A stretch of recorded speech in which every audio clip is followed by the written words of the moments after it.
اللہ تعالیٰ نے، اللہ کے نبی نے جیسے روزے کو پیش کیا نا، یہ کسی عمل کو ایسے پیش نہیں کیا کہ آپ ممبر پہ کھڑے ہوئے اور فرمایا ماذا یستقبلکم وماذا تستقبلون، وہ کون آ رہا ہے، تم کس کے سامنے جا رہے ہو؟ تو سارے ایک دم گھبرا گئے، چونکہ آپ نے بڑے پرجوش انداز میں فرمایا۔ پھر فرمایا ماذا یستقبلکم وماذا تستقبلون، وہ کون آ رہا ہے، تم کس کے سامنے جا رہے ہو؟ پھر اور صحابہ پریشان ہو گئے۔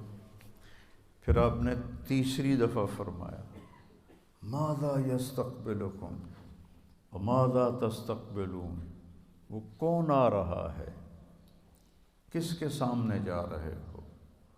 تو عمر رضی اللہ تعالیٰ عنہ کھڑے ہو گئے، یا رسول اللہ اوحی نزل، کیا کوئی وحی آئی ہے؟ آپ نے فرمایا نہیں۔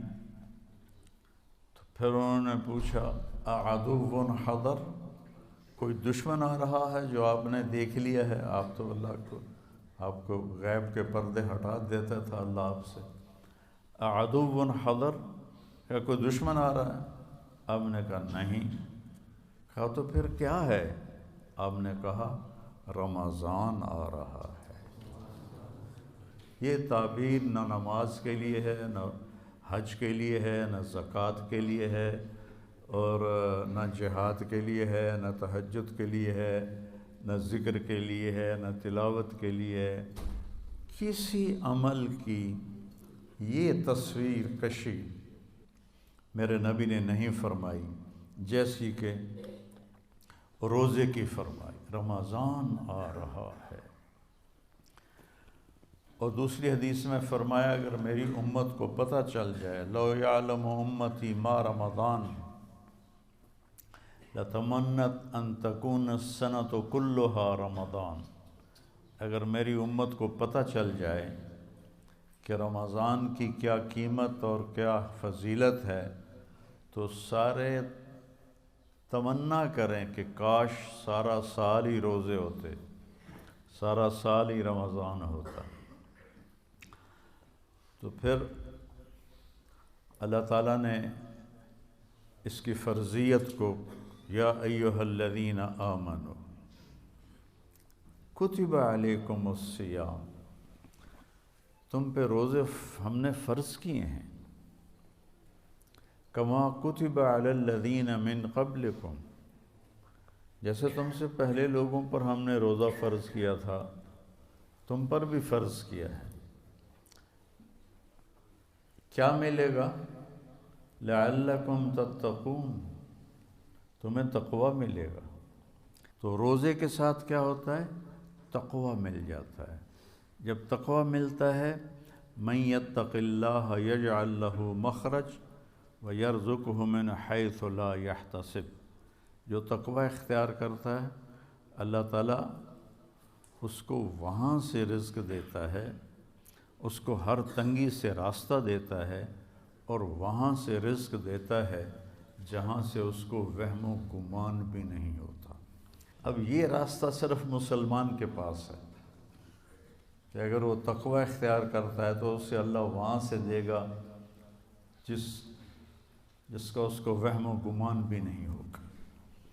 من یتق اللہ یجعل لہ من امرہ یسرا، جو تقوی اختیار کرے گا اللہ اس کے لیے آسانیاں پیدا کر دے گا۔ من یتق اللہ یکفر عنہ سیئاتہ ویعظم لہ اجرا، جو تقوی اختیار کرے گا اللہ اس کے گناہوں کو معاف کر دے گا، صاف کر دے گا۔ یکفر کا مطلب ہوتا ہے نشان مٹا دینا، عفا کا مطلب ہوتا ہے چھپا دینا، اور تکفیر کا مطلب ہوتا ہے نشان مٹا دینا۔ اللہ ان کے گناہوں کے نشان مٹا دے گا اور ان کا اجر بہت زیادہ کر دے گا۔ ان تصبروا وتتقوا لا يضركم کیدہم شیئا ان اللہ بما یعملون محیط۔ تم صبر اور تقوی اختیار کرو تو دشمن کی کوئی چال تمہارے اوپر کارگر نہیں ہوگی، اللہ ان کا گھیرا ڈالے ہوئے ہے، ان کے گرد گھیرا ڈالے ہوئے ہے۔ تو روزے کا صلہ بتایا گیا ہے تقوی، کہ اس سے انسان کو تقوی حاصل ہوتا ہے، اللہ کی خشیت، اللہ سے حیا کو تقوی کہتے ہیں۔ ایک گناہ نہ کرنا کہ دوزخ میں جاؤں گا، یہ بھی ایمان کا حصہ ہے۔ ایک گناہ نہ کرنا کہ مجھے اللہ سے شرم آتی ہے، مجھے اللہ سے حیا آتی ہے، یہ حیا کا جو درجہ ہے یہ خوف کے درجے سے بڑا ہے، خوف کے درجے سے حیا کا درجہ بڑا ہے۔ تو روزہ واحد عمل ہے جس کے پیچھے اللہ تعالیٰ نے فرمایا کہ تمہیں تقوی نصیب ہوگا۔ اور اللہ کے نبی کا فرمان ہے من صام یوما تطوعا ثم اعطی ملء الارض ذهبا لم یستوف ثوابه دون یوم الحساب، کہ جس نے نفلی روزہ رکھا، نفل جو آپ کی نفل زائد کو کہتے ہیں، جس نے نفلی روزہ رکھا